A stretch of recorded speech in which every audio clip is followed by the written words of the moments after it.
Welcome to the Dreyer Drive podcast, a podcast all about siblings and the people, places, and pop culture that raised us.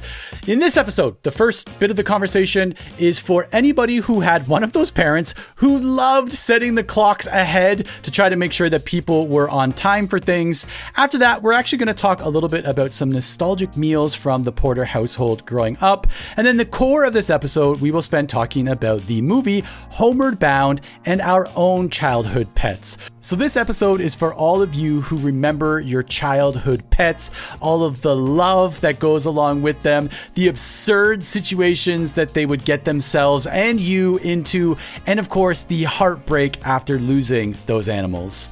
And now let's dive into what sounds like the saddest podcast episode ever. I promise it is not, because as always, we will find humor in the situations and in the stories that our lovely childhood pets gave to us. Let's go.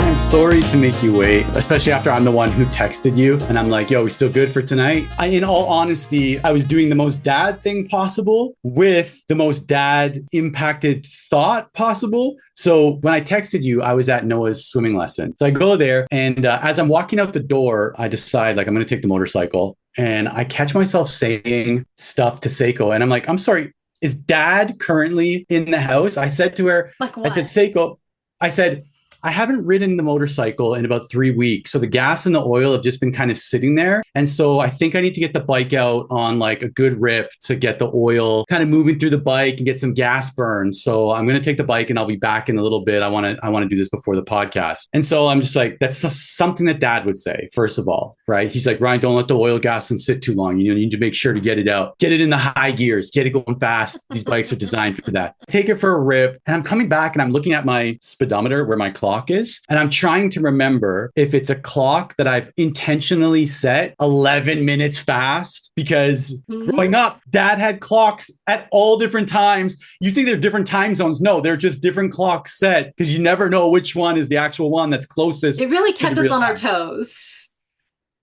But it just made everybody ignore clocks. It's like, yeah, dad sets this one ahead. This one's 21 minutes ahead. This one's 11 minutes ahead. Just ignore them all because they're all off and they're all people faster. Would come to the house and be like, is that the time? And I'm like, no, it's 33 minutes fast. And there's no way to explain why it is. It just is. And like, we've all adjusted to it. But the oven clock, especially or the microwave clock, was always set, not just like 2 minutes ahead or whatever. It was like literally 31 minutes ahead. And you had to do a lot of math to figure out. Yeah, it was like Malaysia time zone. You're like, Dad, what? It's tomorrow. This one says it's tomorrow. He was doing it so that we would never be late, but then we just ignored it and we're late anyway. And he never figured out that we were just going to be late regardless. And why don't we just have the right time if we're going to be late? That was me. I'm watching the clock the whole time being like, I have so much time because I've grown up knowing that clocks are wrong. So I've got so much time. And I'm like, wait, I was like, I don't think I set this one wrong. But anyways, and it helps that I'm wearing a local time t-shirt. Stop. Did you run home and change into that just for that? No, I was wearing this today, I swear. Way to stay on that local time.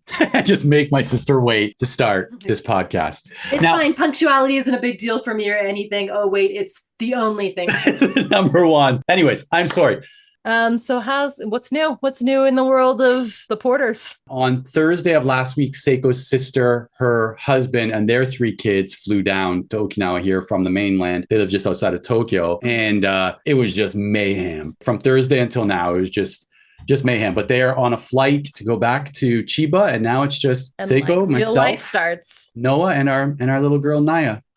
Naya. Well, as your in-laws leave, our parents are coming here to stay with me in 2 days. And of course, I love our parents. The best way I can describe Dad is Mr. Magoo. If you're familiar with the commercial, like the cartoons when we were kids of Mr. Magoo, and Mr. Magoo has these big glasses, and he's always just like bumps into things. It's also kind of like, do you remember the book Amelia Bedelia? And Amelia Bedelia does everything really like someone tells her to draw the drapes and she draws them with a pen and paper. And that's how having Dad around is like having a hybrid of Amelia Bedelia and Mr. Magoo around. It's going to be an adventure. It's always an adventure. Yeah. And I think we're doing an episode possibly while they're there. Should we get them in here? I would have to put like feminine pads in my shirt under my armpits for the amount of sweat that would be coming out of my body during that episode because I can imagine mom coming in and making sure to try to like make it really polished in a mom way, right?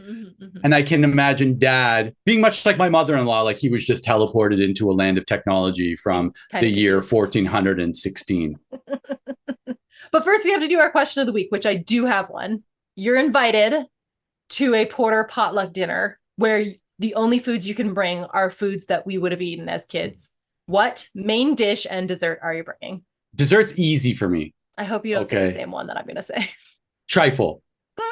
Get right.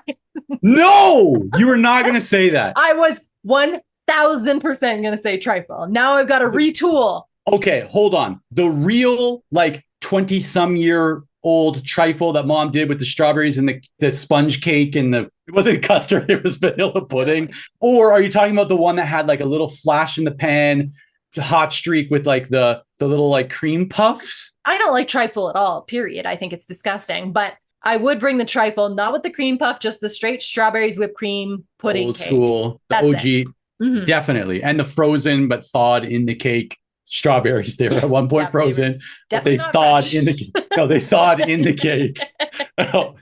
So dessert's easy, right? That one's easy for me. The trifle would be it. For the food portion, there was this weird beef stroganoff that mom made for a very long time because she had bought like a Mormon church food storage supply of like egg noodles. Yeah. And it was like the only way we could consume those egg noodles were if they were mixed with like a can of cream of mushroom soup and some like pan cooked extra lean ground beef. And it would be like, that's beef stroganoff. I don't know if that is beef stroganoff, but I remember having it's kind of like a comfort meal, maybe like beef stroganoff with egg noodles. Like, did you find like, would you now be like, oh, I just want some of my mom's home cooking. Please let me have some of that stroganoff. I don't think that's actually beef stroganoff. Like, correct me if I'm wrong for the chefs that tune into this while they're preparing their workstations for the day. Is it really just cream of mushroom soup and ground beef? I think in real life, stroganoff, which I believe is a Russian dish, is actually like stewed meat. When I've had like a real stroganoff, it's more like a roast that's been put in a crock pot or some other like long form cooking that is stewed until it's super tender, and then it's used with like made into a gravy. Is that correct? Beef stroganoff, or beef stroganoff with a V, is a Russian dish of sauteed pieces of beef in a sauce of mustard and smetana, which is sour cream, from its origins in mid. We did have sour cream in it. Did it? Yeah, it was the can, because I made it many times when mom was not around. It would be a can of cream of something soup with a container of sour cream. So let me just finish this off, and I think we might be able to hat tip to mom on this one. From its origins in mid-19th century Tsarist Russia, it has become popular around the world with considerable variation from the original recipe. Mushrooms are common in many variants. Yeah, we didn't ever get the fresh mushrooms. It was definitely cream of mushroom. Cream of mushroom, like the little bits. Actually, cream soup is a comfort meal for me. Like chicken a la king, which isn't common down here. I would eat a can of chicken a la king right now. I would smash it. It's throw one some of those corn in there. Mom used to pour it over those little pastries. Remember, we'd have those little pastry cups. I love that, by the way. I love those little pastry. You bake them and they rise into like a little soup bowl, a little pastry soup bowl. You put a little bit of soup in there and put that little pastry cap on it. Love it. Growing up, our best friends, I would eat at their house often, and they would every Sunday have like a British roast. They would have like the Yorkshire pudding and the roast beef and remember Yorkshire pudding? Yorkshire puddings are one of my, like, they're top 3. Like, I love Yorkshire puddings. But we never ate them at our house. I only ever we ate did. them. I never had a Yorkshire pudding. You wash your mouth out with soap. Mom made Yorkshire puddings. Okay, when she comes down on Tuesday, I'm gonna be like, make me a Yorkshire pudding and make it now. I requested for like birthday meals. Like, can I please get a Yorkshire pudding with some gravy? I don't know if I can get them down here, but you've got me. I'm gonna go on a quest. My side quest of this podcast is to find the best Yorkshire pudding or the only Yorkshire pudding in Okinawa, Japan. Good luck. Godspeed. Okay, your turn. Okay. Mine was kind of a toss-up because one is more of a snacky option and one is more like a full meal. The full meal would be shepherd's pie, which is something we had a lot. I hate shepherd's pie. To this day, I could never eat it. But shepherd's pie was probably like one of those ones that like we probably had it once a week. Like it was on the menu quite a bit. My snacky option, which I do eat here frequently once a week, are Jamaican beef patties. Oh, Which may not be familiar to everybody listening to the pod. Most of the people listening to the pod right now are our family members, so they are definitely familiar to them. But they are a frozen pastry. You get them frozen. They're pastry filled with like a spicy meat mixture, and you can make them in the microwave, which with 5 kids that are always hungry, to always have like a Jamaican beef patty in your back pocket, perfect prime. Today, I buy them from Trader Joe's and I make them in the air fryer. Perfect. Oh, like still to this day, just slaps. So your dessert is trifle. Yeah. And your meal is either shepherd's pie, which I would like, or Jamaican beef patties, which I would love. Which, I don't like trifle and I don't like shepherd's pie, but I would bring them just for the mems. So am I the only one who likes the trifle? Jonathan hates it. Jonathan's like puke everywhere. Like it's just wet food. Everything just gets wet. There's that little bit of spongy cake in there. And if the strawberries haven't fully thawed, there's a crunch. All right. Okay. Sounds delicious. Can't wait for this potluck. It's going to be a great dinner. It's going to be great. We got that Christmas. We'll do one meal that everybody just brings an iconic childhood meal. What if it's all trifle and stroganoff? No, thanks. Then we'll throw it in the garbage and order KFC. And go to Almost Perfect and buy some previously thawed and refrozen. Do you remember?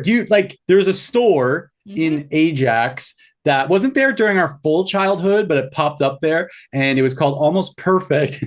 And it was frozen food that had been damaged? Was it donated? Was it damaged? Was it thawed? Was it like, and Mom, I would be so embarrassed when Mom would bring something home from Almost Perfect. I'm like, Mom, I work in a grocery store. I'm the frozen food manager. I know the stuff we keep. Can you imagine what people are giving away? And it would be like, it'd be like a cake that it was like the corner was smashed in or something like that. Like that would be really common from there. Do you remember the Vachon cake outlet store where you could go and buy cases and cases of Joe Louis and Loon Moons? Caramels, Loon Moons. Caramels, yeah, Loon Moons. Yeah, not half moons. I still refer to the French and the English together. It is a Loon Moon. A half Loon Moon, some caramels, and some good old fashioned Joe Louis. Passion flakies. Oh, I used to think that was for rich kids when I was younger. Passion flakies. Like we can only have Joe Louis, but rich people are allowed to have passion flakies. No, we had zebra cakes, which was that weird zebra cake. oil. No, that oil gets leaves in your mouth. I enjoy it. Anyway, that's a weird. I think that's Vachon's Canadian, right? I'm guessing Vachon is definitely Canadian, and also McCain cakes. Every time I'm in Canada, I get a McCain cake and eat it in the middle of the night because that's the only right time to eat. It's the only right time to eat a McCain cake is it's the middle of the night and you're looking for something to eat, and no one can judge you. No knife, just a fork out of the pan. Oh, man. Yeah. So for those American listeners or the international listeners, get to Googling and get yourself familiar with Joe Louis, Passion Flakies, caramels, some Loon Moons, which if you Google that, nothing's going to come up, and some McCain cakes. Canadian food, it's underrated, just going to say. Japanese culture. There's so much food embedded into Japanese culture. Like every little town has its own thing. We talked about this before, but like I'm blown away by like little children just knowing the names of ingredients and like how many vegetables they know the names of and seaweeds that they don't know the names of. Like I would say half or more of the television shows on at any given time are just about food. When you meet somebody for the first time, if they've never been to Canada, it's like, where are you from? I'm from Canada. They're like, oh, like what's Canadian food? And I'm like, maple syrup and poutine. That's all I got for you. But now, next time I'm out and somebody asks me, I'm gonna be like, and we're also famous for these delicious desserts. Okay, we actually need to talk about the topic. Okay, so this one is because it was on TV the other day and I started watching it and realized that I love this just as much as I did when I was a kid and was glued to it. It was one of those things that the kids started watching it on TV and I was so excited about it. I made them switch it to Disney Plus so that I could watch it without commercials, because sometimes down here they'll still do like, remember The Wonderful World of Disney when they would do like a Sunday night Disney movie? back then, that's the only time we got to see it, but it was on there and I was like, no, switch to Disney Plus because I don't want to see commercials. I just want to watch this through. And it was the movie Homeward Bound, The Incredible Journey. Oh, no. And I need you to know, I wept openly several times throughout the movie. I don't know why it like just hit me so much. Like as a kid, you see them, you're like, oh, this is a cute movie about dogs and a cat. As an adult, I'm like, would be the most devastating thing that ever happened to anybody. And I sobbed the entire time. So I'm just going to give you a little bit of background and then maybe we just run through the plot and kind of talk about why a movie about dogs specifically would really get us in the age that it was on. Homeward Bound was released in 1993, which again, that is prime time for our family as kids. It's actually a remake of a movie from 1963. And in that one, it was same idea, two dogs and a cat. They didn't talk or have thoughts. It was just someone narrating what was happening to them. So Same name? Same name. Yeah, actually, I believe it was just called Homeward Bound. And the one we got was Homeward Bound, The Incredible Journey. That's what kind of differentiates them. That's the actual name of the one that we watched? Yes, absolutely. I had no idea that there was that second half of the title. And it's based on a book. Both of them are based on a book that a woman named Sheila Burnford wrote. And when I was a kid, I thought it was a true story. Did you have that idea that it was a true story at any point in time? Sorry, which part was true? That the animals could communicate and we could hear them when they're communicating? The true story, Michael J. Fox was a dog. No, I thought it was true that these dogs, like these animals had really gotten loose and traveled 3,000 miles to find their home. So it's not actually a true story. Shocker to childhood me. I was like, why did I think it was a true story? Sheila Burnford, the writer, did have two dogs and a cat, and their names were Lewis, Bodger, and Teo. Sorry, did you say Lewis with a lisp or Lewis. Is it? No, it was 100% Lewis. Lewis was a bull terrier, a Frankenweenie. Yeah, like Don Cherry's dog. That is very Canadian specific, but yes. And then I guess so. And then Bodger was a lab and Teo was the Siamese cat. And so she wrote this based on them. They kind of had like a friendship. And so she imagined this whole story and ended up being made into the movie. The movie version, we have Shadow, who is the lab. He is voiced by Don Emmeke, who was kind of like a silver screen star. Another one, I really thought he was Burt Reynolds. Really? And I don't know. That was another one that was a shock to me. I'm like, yeah, Burt Reynolds. And then I was like, wait, this is not Burt Reynolds at all. Chance, they made it into an American bulldog. And he was Michael J. Fox, obviously iconic. And then Sassy was Sally Field. So these three people also were big names. Like this wasn't like a low budget thing. All three of these people were big names for a Disney movie. And actually the family in the movie is named the Burnfords as a throwback to the woman who wrote the book. Hey. Okay, so do you remember the plot of Homeward Bound? I want to say yes. I feel like the family goes on a vacation. Close. They move?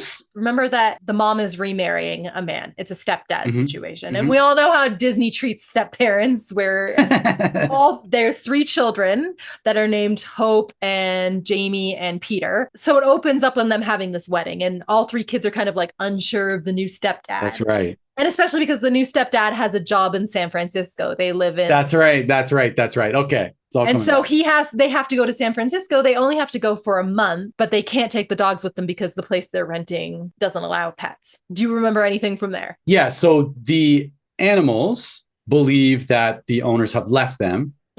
And they have to go find the owners. And so they go through a series of adventures in the movie. Things like, I think they're caught, maybe some all are caught by the pound. They get sent to the pound, the dog catchers. I think Chance gets hit in the face by a porcupine. Yes, that definitely happens. I remember the quills in his snout. I remember that. Maybe that's it. They drop them off at a farm because this lady that's their friend is going to take care of them on the farm while they're gone. But while they're at the farm, the woman has to leave to go on a cattle drive. And so she locks them up and says, oh, my friend will be here to feed you later. And she leaves. And of course, everything is being narrated. The dogs and the cats and dogs' mouths don't move, but it's being narrated their thoughts by Michael J. Fox and Sally Field. And Michael J. Fox, Chance, the dog, starts freaking out because he's from the pound. And when he gets locked in, he gets really nervous and starts talking the other animals into the fact that they're never coming back. They've left them there. They've abandoned them. And the old dog, who is the Labrador, is like, no, they would never leave us. Like, I believe in my boy and I'm going to go home. They break out of the farm and they start. And originally they think they're just going to climb up the hill and home will be on the other side. And they realize that it's actually a huge mountain range. And so the whole movie is their little adventures in the mountain range. The Chance does get hit in the face by a porcupine. They get cornered by a bear who is actually like a trained Hollywood bear, which I thought was funny. Not just a wild bear out there. It wasn't a real unscripted thing that happened. Nor was it a man in a suit, which I liked.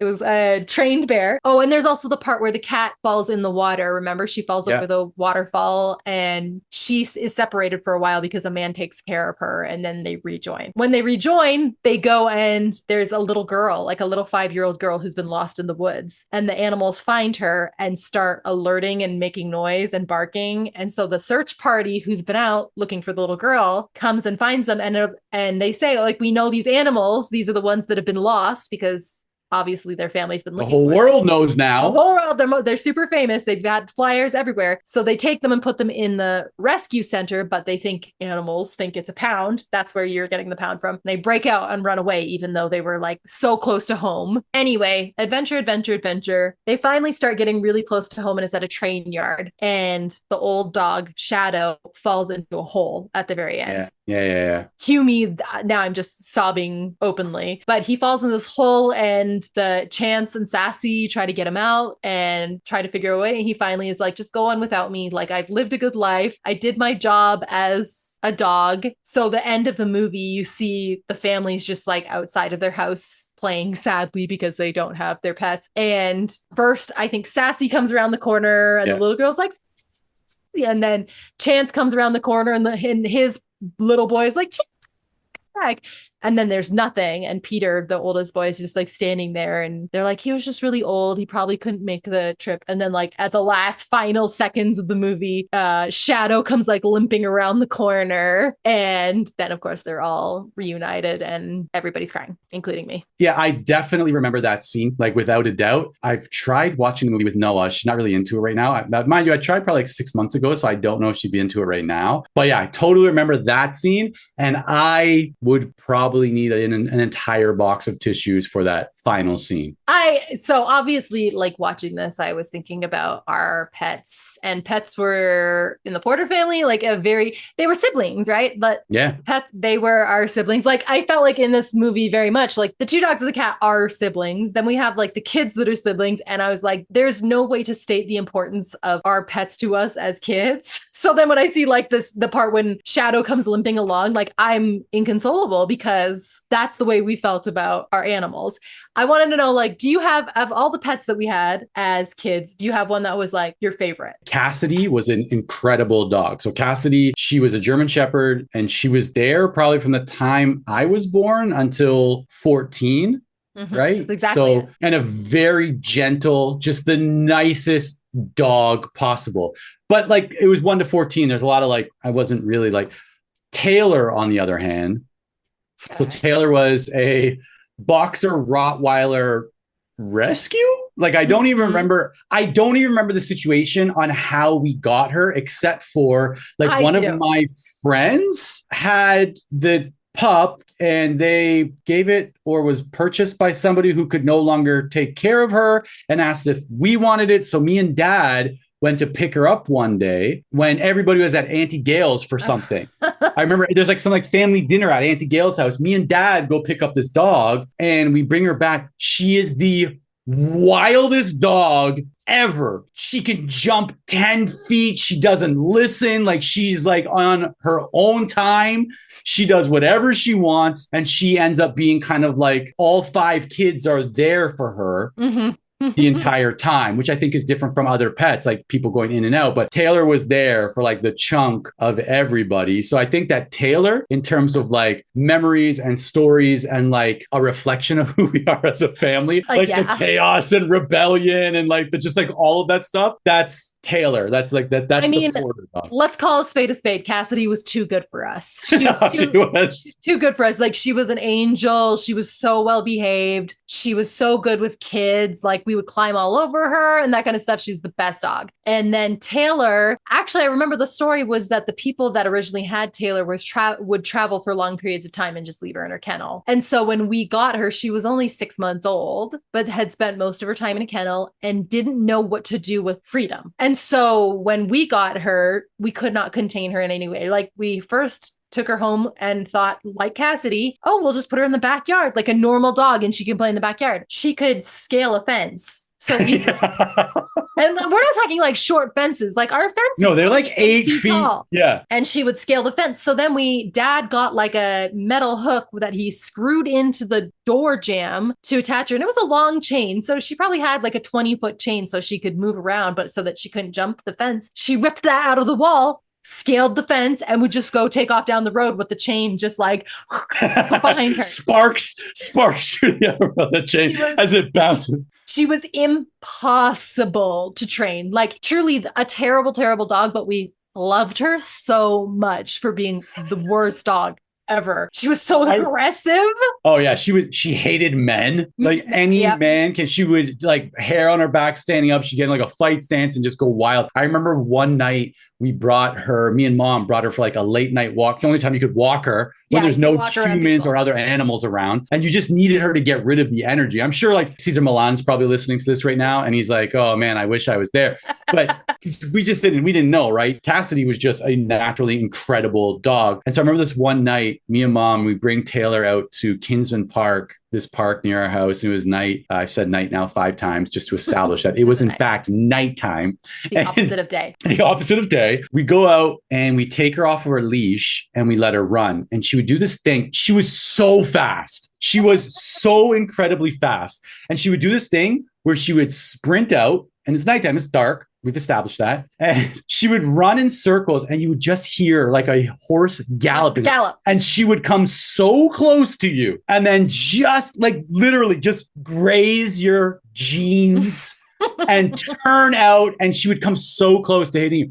And so I remember that night, we are out. It's nighttime. I think I've said that. We let Taylor off the leash. She does this big wide circle in the soccer field. And we're like searching for it's like Predator. We're like, where is she? She's over there. She's over there. We just see this like blur. We're like, where is she? Where is she? And we hear the galloping getting closer.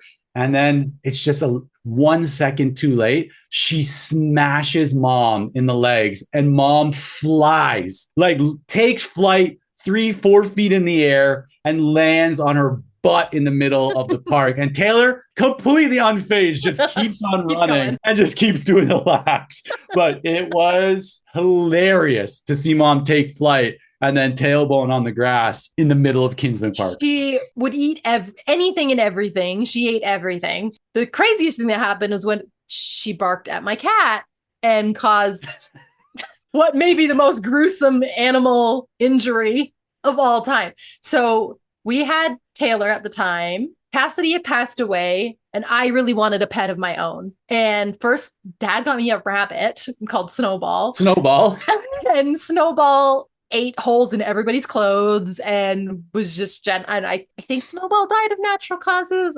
Things are a little fuzzy about Snowball's demise. Yeah, let's call it natural causes. It was definitely natural causes. She died of natural causes. We're not animal. It was natural causes. She died of natural causes.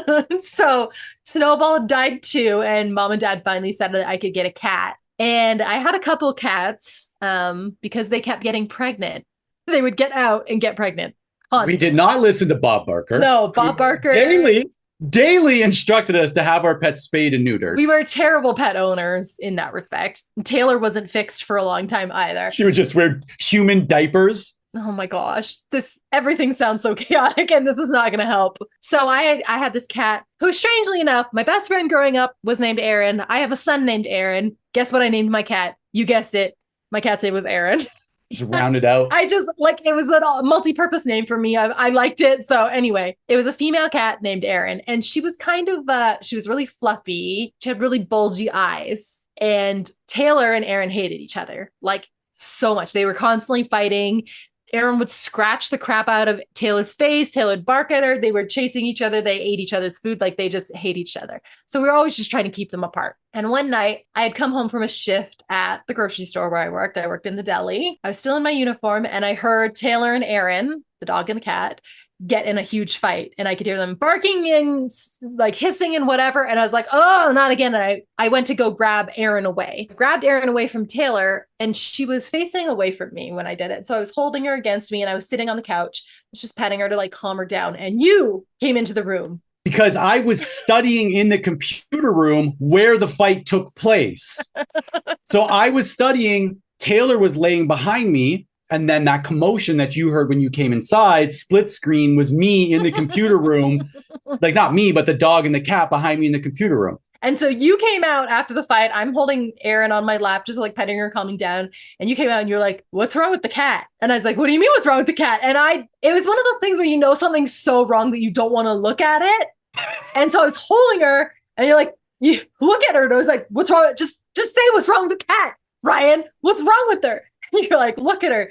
When I turned around to look at me, her eye was out. Her eye had fallen out of her socket. So she had one normal eye and one that was just kind of dangling that was still attached. It's a slight exaggeration at this point because the eyeball wasn't fully hanging out. Okay, so the eyeball, it was out. It was out of the socket and it was kind of sitting. It was like a child imagine a child, you're like, here, can you just put this eyeball on the cat? And they just like paste it, like bulge. They didn't think to put it in the socket. It was like that. It was literally sitting on her face like a child's arts and craft project. And it was like a point in time where it's like, there was no idea of what to do now. Like, what do you do when your cat's eye is out? And so I started freaking out. I was screaming.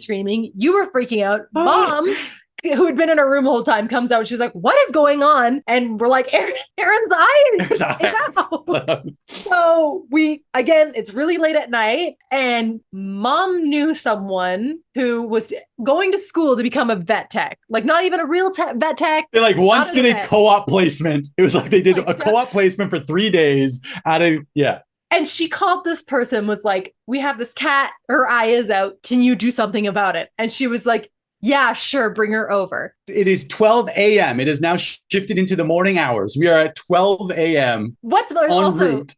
Erin is freaking out this entire time. Like she's not like rightfully so. She's not calm about this whole situation. Like she is screaming. Mom told us, you and I, go drive to this person's house. They're going to help you out. So I had these oven mitts on because the cat was actually... We're sitting in the car and it's so funny because again, you and I didn't really get along that well as teenagers. And now we're stuck in this like weird position where we're driving through the dark streets of Durham. I've got my oven mitts on. I'm holding a screaming cat and you're just like 2 hands on the wheel in the van. We were in the van. I wish the police would have pulled us over. Like what kind of acid trip are you two on right now? They pull us over. I'm just no blood in my face, white knuckling, and you've got oven mitts on holding a cat who has an eye hanging out of its face. Screaming bloody murder. So we take it to this neighbor's house. I hand over the cat. She's like, give me a second. I'll see what I can do. And we were kind of standing in the foyer of their house. Again, it's like midnight. Everybody in the house is sleeping. She takes it into like a back room and we can hear it just it is not pretty. Screaming the entire time for probably 10 minutes. And we're just like, what do we do? We're just standing there in the dark. And she comes back out and it's so much worse. Exponentially worse. It is exponentially worse. When she comes back, the eye is fully just like dangling. Yes. Now this is no exaggeration. This is now a children's drawing of a zombie cat. It's one eye totally normal, one eye just like bouncing around on whatever the tendons are that hold your eyeball in. I don't even know. Nerves, optical nerves. I have no idea what these things are called. She's like, so things didn't go great. You don't say. You're going to have to take her to the emergency vet. Emergency vet. You know, at that point, it hits me. This is going to be really expensive. Mom and Dad don't like spending money on vets. Like, that's one of those things that's like, we'd always have like a little vacation fund or like a plastic water jug filled with all of our coins. And like, for some reason, it would always end up going to like a vet. A whole emergency. Every time. So this type of emergency, like I'm like, this is going to be so expensive. I'm going to be in so much trouble. It's my cat. I'm going to be the one taking the blame for this. We drive. It's another like 30 minutes to the emergency pet hospital. And I remember walking in the door. Again, I've got my oven mitts on. And the receptionist was on the phone, probably just talking to a friend. And I remember her going, I got to go. Something really bad just happened. And hang up the phone when we walked in. And I was like, Oh my gosh. So she just wordlessly like accepts Erin the cat, takes it back, and like we hear nothing for probably an hour. We're just sitting there. And the funny thing was, it was like one of those animal hospitals where they have like animals kind of just wandering around, like there were cats wandering around. And I worked in the deli, right? And I smell like fish and like their favorite meal, lunch meat. And it was also in like the grooves of my shoes because I hadn't had a chance to change my shoes when I got home. And I remember just being surrounded by these cats that were all trying to like lick and eat the food out of my shoes when we were waiting. We're sitting there in the waiting, and the nurse came out and was like, okay, we have two options that you can do with this type of thing. He was like, I can just take the eye out completely and sew it shut, and like she'll just be a one-eyed cat. Or he's like, I can cut open the socket, put the eye back in and sew it up, and we'll put a little eye patch on it. And like within 6 weeks, everything will be back to normal. And it's like, okay, well, what's the price difference? And he was like, oh, like if I just take the eyeball, it's probably like $200. But if I have to put the eye back in, it's probably like $2,000. And we're like immediately, I'm like, take the eye out. Like, take the eye out. That's take it. It's yours. I don't care. But you were like, we need to call mom. We need to ask her what to do. And I was like, no, just tell her to take the eye out. I don't even care. Take it out of my wages as a deli worker. Like, I can do this. So you called mom and gave her like the rundown, and mom, surprisingly enough, was like, you got to put the eye back in. Like, there's no other choice. And there's one thing that hasn't been mentioned. The vet wasn't sure if she'd be able to see again, right? Yes. It was like, we can put it in, okay, and there's a very high likelihood that she won't be able to see out of this eye. It'll just be aesthetics. For aesthetics, just to make sure that she fits in with the other cats. Super aesthetic cat. So I call mom and I'm like, Mom, here's the rundown. Here are the prices. And the situation is, if she keeps the eye, there's a very good chance that she won't be able to see out of the eye. And mom was like, put the eyeball back in. And I think we were both like, are you sure? Like, it's going to be so expensive. And to this day, I should probably ask mom, like, why choose to, I was fine with her just not having an eye. Yeah, I picture like a Dumb and Dumber moment where Lloyd is like, so you're telling me there's a chance? It was like, okay, if there's a chance that this little cat can use its eye, let's go with that. Let's, just be nice and let's go with that. Yeah, it wasn't her fault. Her eyeball fell out. So that's what we tell the vet. The vet, like, I guess, put the eyeball back in. So we're still He was as surprised as us. He was like, okay. This was like an all-night affair. Like, I remember getting home at like 5 a.m. after all of this. But at the end, hands over Erin. She's got her little patch on her eye. And he's like, take care of it. And after 5 weeks, you could take it off and see how it goes. And I asked him, how did this happen? Like, how would her eye, like, did Taylor do this? He was like, oh, it happens all the time with like dogs that have really bulgy eyes, like pugs. He said specifically, said a pug where they get startled, and because they get startled, their eyes widen and the eyeballs pop out. And I was like, okay, guess I'm never having a pug. That's disgusting. So he's like, that's probably what happened, is that she was just startled to the point, and because she had such wide eyes that her eyeball just came out. We go home. I remember skipping school the next day because it was like the best trump card of all time to be like, my cat's eye fell out. Like, what do you want me to do? You want to come to school after my cat's eye fell out? And after the 5 or 6 weeks were up and we were able to see it, we take the patch off. The vet had put the eye in facing out.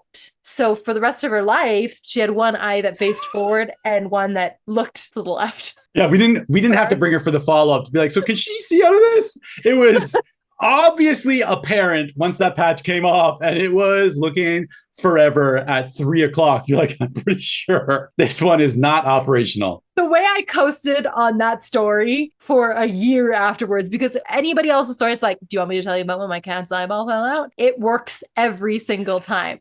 What a perfect example of the level of chaos that our animals were bringing into the house 24/7. We could not control them. None of them were trained. They were fighting all the time. And it was just another thing that we had to deal with. And it was like, okay, I guess we're doing this now. All right. Let's just accept this and move on. I thought you were going to talk about Taylor's like tumor. Hold on. I think this needs to be like a not safe for work. Okay.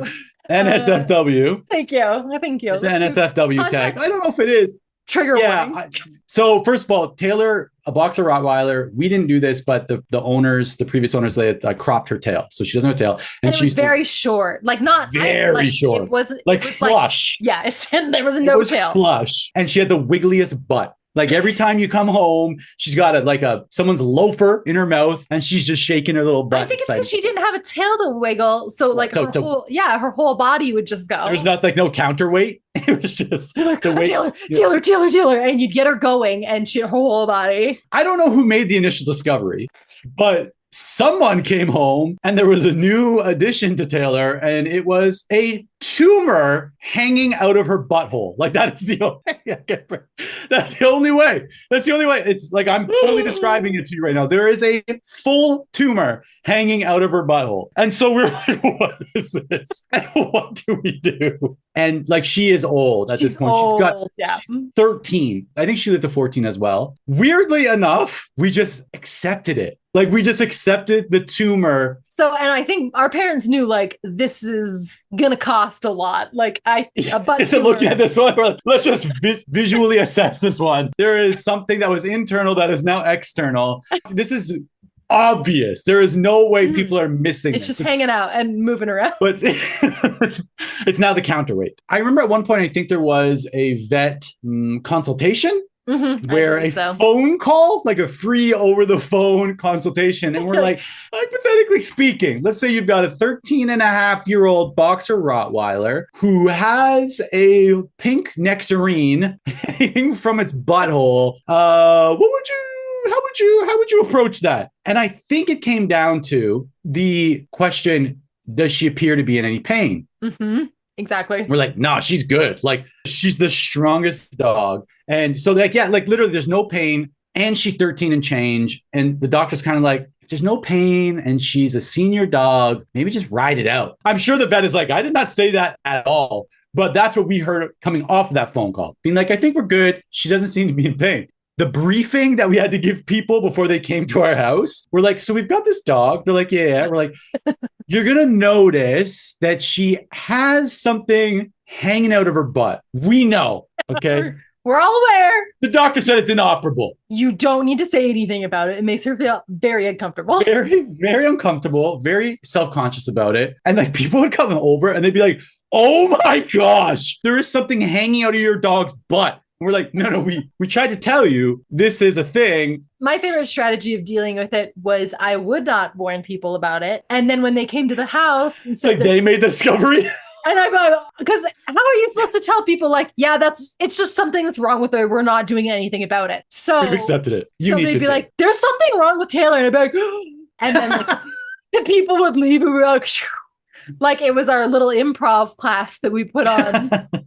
Yes, and we should do something about that. Yes, and we're all reading our improv. We're reading our improv cards. It just has those two words on it. We're like, yes, and we've accepted it. I mean, we didn't know about it. Yeah, so I thought that would have been your story about Taylor. And Taylor lived for a little while longer, and she ended up didn't die until I was moved out of the house when she passed away. But she was hands down like the epitome of the Porter family for that 15 years. Like she was a maniac. And so for one Christmas, I wrote this little book of essays about things about our family or whatever. And I wrote like a whole essay about Taylor, and specifically this moment in time where I was on the phone in Utah and Dallin and you and Daniel were there. Jonathan was living in England at the time, and we were all just crying over this dead dog like we were little kids again. And I'm like, I think obviously Taylor was the worst dog ever. She never became a good dog. Smelled like cheese. She smelled awful. If you were lying on the couch, she would lie directly on top of you and extend her legs until she had pushed you completely off. She was bad around other dogs, but we were crying over this dog because she was the epitome of the teenage years at Dreyer Drive. And I felt like, especially as we were all getting ready to move out of the house, it was knowing like that one little last tether of something that we all experienced together. That was probably one of the last things that we all had in common, and that was gone. And I think crying over Taylor was as much crying over just like this shared experience that like we were never going to have again. Well, I never thought of it that way, but now that you say that, anyways, I think all of us to this day first of all, have really great memories of pets growing up. And I think we've all somewhat, I know Dallin for sure, have been like on a quest to like find a Taylor dog. I read somewhere that like you only have like they called it like your heart dog, like the dog that is your heart, and you only have one of them your entire lifetime. And I don't want to hear that because I want to get a dog next year. Yeah, but you had a heart dog. Deacon was your heart dog. Sure. Yeah, without a doubt. So right after Taylor, right after Taylor, you got a dog named Deacon. Well, Taylor lived on through Deacon because when he was a tiny pup, I'm talking like maybe 12 weeks old, I had him at mom's house and he jumped on Taylor. She snapped on him and she put her tooth through the skin on his nose, and he had a scar on his nose for his entire life. And it was like, anytime you pet him, you see the scar on his nose and you're like, friggin' Taylor. Taylor. That's classic Taylor, really. You're like, I'm trying to move on from you and you just won't let me. She's just there. I would say Penelope, my dog, is probably my heart dog because we have just molded into the same person over time. It's funny that like we all got these angel dogs now that we've like all moved on. It's why didn't we have a good dog when we were It was the environment. Definitely product of the environment. Like it was definitely that. Pure chaos screaming all the time. Taylor bit one of my friends once right after he had broken his nose playing basketball. And we had a basketball net at our house, right? And it was like 2 weeks ago, he had broken his nose playing basketball, got it reset or whatever. And my friends were playing basketball at the house. And he was like, yeah, I'll come, but I just have to be really careful about my nose. He came over and he had his nose like bandage on. And for some reason, Taylor went ballistic and bit the bandage off of his nose. I was so embarrassed. He was bleeding. Like Taylor was a menace to society. Like there's no way other to explain her. And it's like, but we just loved her. We were just like, that's Taylor. Like, what are you going to do? Can't do anything about her. Okay, one more story about Taylor, and then we're going to go to our Unhinged text of the week. But my absolute favorite story about Taylor was there was a dachshund that lived around the corner, a wiener dog. Okay, so we grew up just calling it a wiener dog, and it lived around the corner, and it took a liking to Taylor, and it was the only dog that Taylor didn't want to devour. Where Taylor is a big, muscly Rottweiler boxer mix. Like she's substantial. She's a big girl. And I remember we asked Dal, I think we're getting ready to go out some. I don't remember how it transpired, but Dallin was the one who was assigned to get Taylor in the house. And so he opens the back door. She's not there. He checks the backyard, nowhere to be found, opens the gate, and he comes running into the house. Dallin runs in and he goes, Mom, a wiener dog is stuck to Taylor. Wiener dog, living up to the name, mounted Taylor, who I don't know if she decided it was over or she was getting in trouble and she wanted to dart back home, but she made the trip back home with a wiener dog still mounted to her back. And I think Dan then saw it at the same time. I think Dan started throwing things at it to try to get this removed. And of course, it fell off and ran away. And Taylor went running into the house. But Dallin screaming, Mom, a wiener dog is stuck to Taylor, will live in my brain for the rest of time, because there's just, you're like, what, as you're trying to figure out, I think he must have been like, I don't know, 8 years old, 10 years old at the time. And just him trying to, not being able to identify what's going on. And I mean, it really goes to show you there is a lid for every pot. And that includes Taylor. It's a small wiener dog shaped lid. Oh my gosh. Perfect. Okay. Just to finish what our actual topic was. Did you know that in Homeward Bound, it was 10 different cats and 4 dogs for each of the dog characters? What? It was not just one dog the whole time. There were 4 chances, there were 4 shadows, and there were 10 sassies. I'm going to have to go back to like, did they put makeup on them? Are they visibly different? Like, I need to go back and try to figure out. That's wild. Watching it, Chance does have Taylor energy. So if you ever want to know what Taylor was like as our pet, I remember watching Homeward Bound as a kid and being like, yes, this is Taylor. 100%. Without a doubt. Looks like her, kind of, and just everything about her. Anyway, the movie grossed $57 million in 93. They tried to make a sequel, didn't do as well. I think it was just a moment in time too where we were watching a lot of like animal specific movies, like Beethoven, like Turner and Hooch. Like Turner and Hooch. Absolutely. Dad loves a dog movie, so he would watch anything.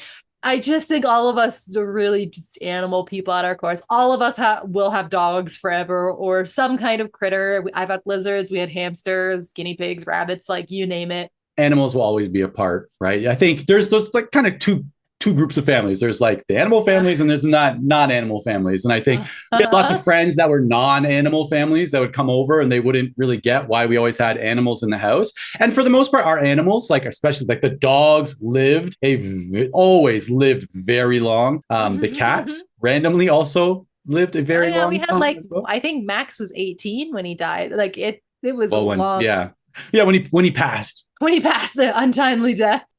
Okay. So we got to wrap this up. Homeward Bound. I think Shadow was Cassidy in my brain. 100%. She was Cassidy, and Chance was definitely Taylor. I don't know what the cat was at that point, but those two dogs, I think, can give people want to understand, like you said, the personality of the dogs that we had as childhood dogs. Those are the two right there. Maybe a little bit more turned up on the Chance, but absolutely. But also had a weird side quest of a romantic encounter with a wiener dog. You know, when you know, you know. In the spirit of things, in the spirit of this conversation. In the spirit of what things? What things could have a spirit? The spirit of wiener dogs mounting boxer Rottweilers. No, because we're talking about family pets, I went back into the archive a little bit of the texts that we sent when mom and dad were getting a new puppy. Lincoln is also a boxer lab, correct? Yes, that's what they were told. But he has more of a boxer face. Actually, he looks kind of like a gorilla. That's the only way. He's 100% looks like a gorilla, but he's a really good dog. Yeah, he's super sweet. Like he's like just a big dumb baby, and he's a good dog. But anyway, before they got him, brainstorming names for the dog. Naming dogs is something our family takes extremely seriously. It's like a family affair, and we're very picky. One thing is that it has to be a human name. So we only name dogs things that are human. I think we just thought it was funny to just yell out human names or human-like. Sure. Yeah. The amount of people, like, they're like, oh, my name's Taylor. And I'm like, oh, my dog is named Taylor. Like, I had a cat named Erin. Like, oh, my son's name is Erin. It's my son, my own son. Like, it just... Anyway, so... You were actually sleeping during this text thread. Because I'm in Japan at this point, which is the first time we're bringing Noah to meet this side of the family. And because Marshall passed when we were here, which is the whole other thing. I broke down in the shower out here by myself. Anyway. So they're getting this new puppy and they didn't know what to name it. And so the family, we had a chat thread specifically. So I'm going to read through the name suggestions that we came up with in this chat thread, because it's actually one of the wildest threads that we've ever had. And I'm just going to say who sent the text and what the message of the text was. It's going to be like a little play, okay? Mom says, what about Jacqueline's suggestion? Dallin, which is mom. Carson, Daniel, no, that's not good. Played out for dogs. Dallin, it's a 7 out of 100. Dallin, Franklin, mom. Franklin is for St. Bernards. Dawson, Dallin. Dawson is for creeks. Jonathan, what happened to Peter? Mom, I was just kidding. Jonathan, well, that's rude. Get my hopes up. I said, Wilson. Mom says, what about Patrick? Jonathan says, I like Patrick. Dallin says, this is a train wreck. I say, Ryan is going to be so mad he's not on this thread. Mom says he's sleeping. And then I said, Mom, Patrick seems kind of like this dog is going to be your surrogate baby, which is fine, but it sounds unhinged. Mom says, Dad says he doesn't like Patrick. I say, Murphy? Dallin, Barkley? Is that too literal? I say, you, Dallin, stop. Dallin says, Woodruff? And then I say, control yourself. Mom, Otis? Jonathan, maybe a Utah name. Braxton, Riker, Carson, Kyler, Cadence, Dallin. Cadence. Dallin, ew, I just had an actual seizure. Jonathan, I literally just threw up on my desk after typing that. I said, I like Carson because he has little white gloves like the butler on Downton Abbey. Dallin, okay, but Downton Abbey is dumb, so... And then I said, but if it's Utah, you have to spell it Karsyn. Dallin, that makes Carson less cool. Then I said, Luke from Gilmore Girls. Dallin, no one syllables allowed. Jonathan, that cannot happen. I would be so embarrassed. Dallin, Edgar? Mom, or Gilmore. What about Billy? Dallin, I was just thinking Billy, actually. Me. Gilmore is super weird. Dallin says, Billy boy. Daniel says, the only butler is Jeffrey, not Carson. Then I said, Billy is for sure dog name and we need people names. Jeffrey? Dallin says, Jeffrey's good. I said, I would also accept Kevin. Dallin, me too. Mom says, Dad says no to Jeffrey. I say, so we all agree the dog's name is Kevin. Daniel says no. Mom says no, exclamation mark. Charlie. Dallin says basic. I said dog name. Mom says Jackson. Daniel says, this is a good looking dog. He needs a name that matches him. Dallin says Preston. I said Jackson is the most popular name in America. Dallin. Benjamin? Jonathan suggests Jackson, but spelled Jaxsyn. Mom. Hudson is good. And then I said Little Huds. And Jonathan says, is he a rapper from 2008? Mom. Harrison? This is my favorite part. Daniel. Nelson, the current Mormon prophet. And I said, are you really going to stand outside yelling Nelson? Mom says, I love the name Nelson. Daniel says, I do too. Jonathan says, I could get behind Nelson. Dallin says, no, Nelson gets beat up at recess. And I said, if Daniel wins with the prophet's name, I'm getting emancipated. Daniel, there are many great Nelsons, like from The Simpsons.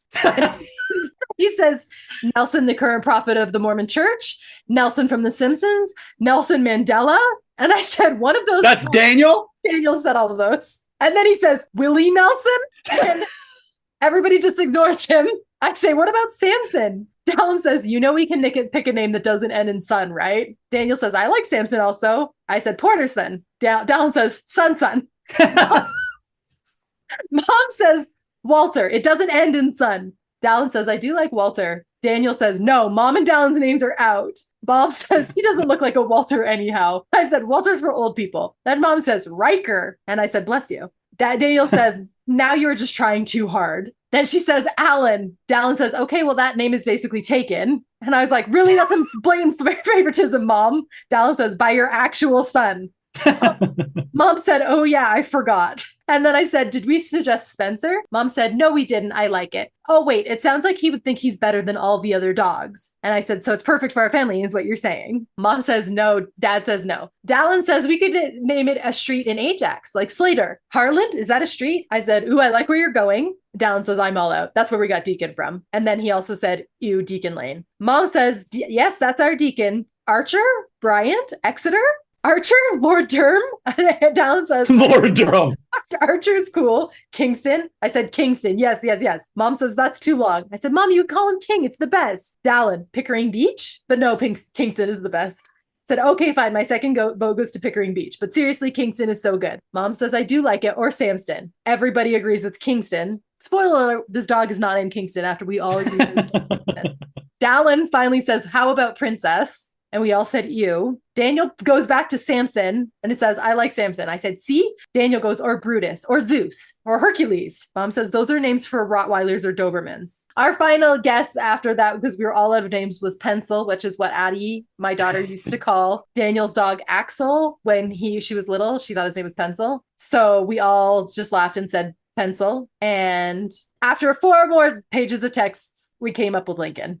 Mom said, I like Lincoln. And I said, Lincoln is okay. Jonathan says, I really like Lincoln. And that was the end of it. And then his name was Lincoln. His name is Lincoln. But like the level that I don't know how that's going to play in a podcast form, in an audio format, but it was quite a process for a dog that is not only Mom and Dad have him. He lives with Mom and Dad. We do not live with this dog. It's a good point. Yeah, it wasn't even the family dog. It's their dog. But it was like, if you name him something stupid, no one will forgive you for the rest of your lives. Well, I am sure that pets will come up during conversation on the podcast at different points, but there we go. Homeward Bound and how we made our dogs assume the characteristics or vice versa of the animals in Homeward Bound and how much animals mean to us in general. Which is a lot. A lot. Tender moment for us. All right. Well, thank you for tuning in to the Dreyer Drive podcast. Make sure that you subscribe, rate us. It helps new podcasts like ours bubble to the top for other people who haven't heard of us, which is, I don't even know who that is now. Impossible. But thank you, and we will see you again next week. Bye.